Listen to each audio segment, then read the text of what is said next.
एक बार एक गांव में एक व्यक्ति रहता था जो बहुत ही ज़्यादा बोलता था। वह एक ऐसा व्यक्ति था जिसको हर बारे में अपना ज्ञान देना होता था, चाहे कोई पूछे या ना पूछे। हर चीज़ के बारे में वह अपनी राय रखता था। जब भी कोई उससे बात करने आता तो वह उसके सामने अपना दुखड़ा रख देता था, और कोई कुछ पूछने आए तो बिना उसकी बात सुने वह अपनी सलाह देना चालू कर देता था। और यही कारण था कि उस गांव में उसे ज़्यादा पसंद नहीं करते थे। कोई भी उस आदमी की बातों को गंभीरता से नहीं लेता, और कई बार लोग उसकी पीठ पीछे उसका मजाक भी उड़ाते थे, जिसकी वजह से वह इंसान काफ़ी परेशान था। और इसी परेशानी को लेकर वह आदमी एक बहुत ही प्रसिद्ध महात्मा के पास चला जाता है। उसने अपनी सारी परेशानी महात्मा को बता दी। उसके बाद में उस महात्मा ने उस आदमी को अच्छे से समझाया, देखो, ज़्यादा बोलने वाले व्यक्ति को लगता है कि वह सब कुछ जानता है, जबकि कम बोलने वाले इंसान को लगता है कि उन्हें कुछ भी नहीं पता। ज़िंदगी में अभी बहुत कुछ सीखना बाकी है, इसलिए वह बोलते कम हैं और सुनते ज़्यादा है।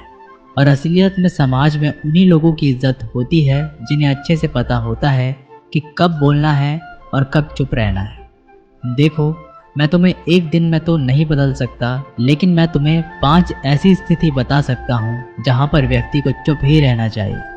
ऐसा कहकर महात्मा उन 5 स्थितियों के बारे में बताना चालू करते हैं। पहली स्थिति, जब तुम्हें लगे कि कोई तुम्हारी भावनाओं को तुम्हारे शब्दों से नहीं समझ सकते, उस समय भी तुम्हें चुप रहना चाहिए। अक्सर हम लोगों को अपने दुख, अपनी परेशानियां बताना शुरू कर देते हैं, जबकि हमारे आसपास रहने वाले ज़्यादातर लोगों को इससे कोई मतलब नहीं कि हमारे जीवन में क्या गुजर रहा है।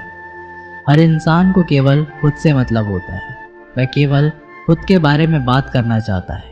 वो केवल खुद की तारीफ सुनना चाहता है। उन्हें हमारे जीवन की परेशानी से कोई मतलब नहीं होता, और ना ही वह सुनना चाहते हैं।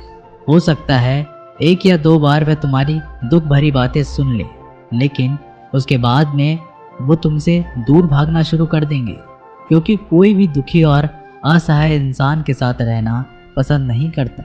इसलिए कभी भी अपने कुछ करीबी मित्रों और परिवार वालों को छोड़कर किसी ऐसे इंसान को अपनी परेशानी ना बताए जो तुम्हारी बातों को समझने की बजाय उनका मजाक उड़ाए। दूसरी स्थिति, जब तुम्हें पता ना हो कि किसी विशेष मौके पर क्या बोलना है, या फिर तुम्हें किसी भी घटना के बारे में आधा अधूरा ही ज्ञान है, ऐसे मौके पर भी चुप ही रहना चाहिए।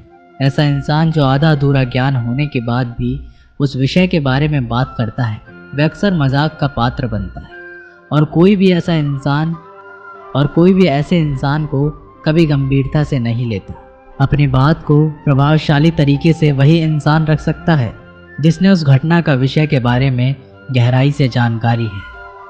इसलिए कभी भी आधी अधूरी जानकारी और इधर उधर से मिलने वाली जानकारी के आधार पर लोगों से अपनी बात मनवाने की कोशिश ना करें। तीसरी स्थिति, गुरु ने कहा, जब कोई इंसान तुम्हारे सामने किसी तीसरे इंसान की बुराई कर रहा हो, तब ऐसी परिस्थिति में भी तुम्हें चुप रहना चाहिए। तुम्हें कभी भी ऐसी नकारात्मक बात का हिस्सा नहीं बनना चाहिए, क्योंकि आज जो इंसान तुम्हारे सामने किसी तीसरे इंसान की बुराई कर रहा है, वही कल किसी और के सामने तुम्हारी भी बुराई करेगा। और इस बात की ज़्यादा संभावना है कि आज तुमने उसकी हाँ में हाँ मिलाने के लिए तीसरे इंसान की जो बुराई की है, कल रिश्ते ठीक होने पर दोस्ती में वो इंसान उससे कह देगा कि तुमने उसके बारे में क्या क्या कहा था। इसलिए जब भी कभी कोई किसी तीसरे इंसान की बुराई करे या उसे गलत समय का मजाक उड़ाए, तो तुम्हें ही बस उसकी बातें सुन लेनी होगी, अपनी कोई भी राय वहाँ नहीं देनी है।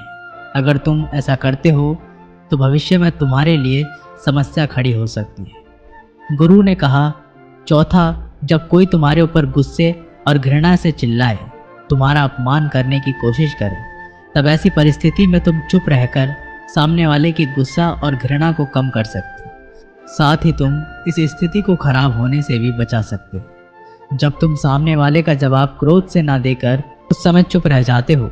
अब ये बात उस क्रोध करने वाले इंसान के दिल में लगती है। गुस्सा कम होने पर उसे अपनी गलती पर पछतावा होता है, और ज़्यादा संभावना है कि वह अपनी गलती के लिए तुमसे क्षमा मांगे, और क्षमा नहीं भी मांगे तो वह अंदर ही अंदर खुद को दोषी समझने लगता है और फिर वह अगली बार तुम पर गुस्सा करने और घृणा करने से पहले कई बार सोचेगा। लेकिन तुम्हें हर परिस्थिति में चुप भी नहीं रहना चाहिए। अगर कोई गलत कर रहा है तो तुम्हें उसका जवाब देना चाहिए, क्योंकि कुछ लोग ऐसे भी होते हैं जिन्हें हमारा चुप रहना हमारी कमज़ोरी का प्रतीत होता है। गुस्से के दौरान चुप रहने का ये तरीका केवल परिवार, सगे संबंधियों और कुछ निकटतम मित्रों के लिए ही सही है, ना कि हर इंसान के लिए। अगर तुम हर जगह चुप रहने लग गए तो इसका गलत फ़ायदा भी उठाया जा सकता है।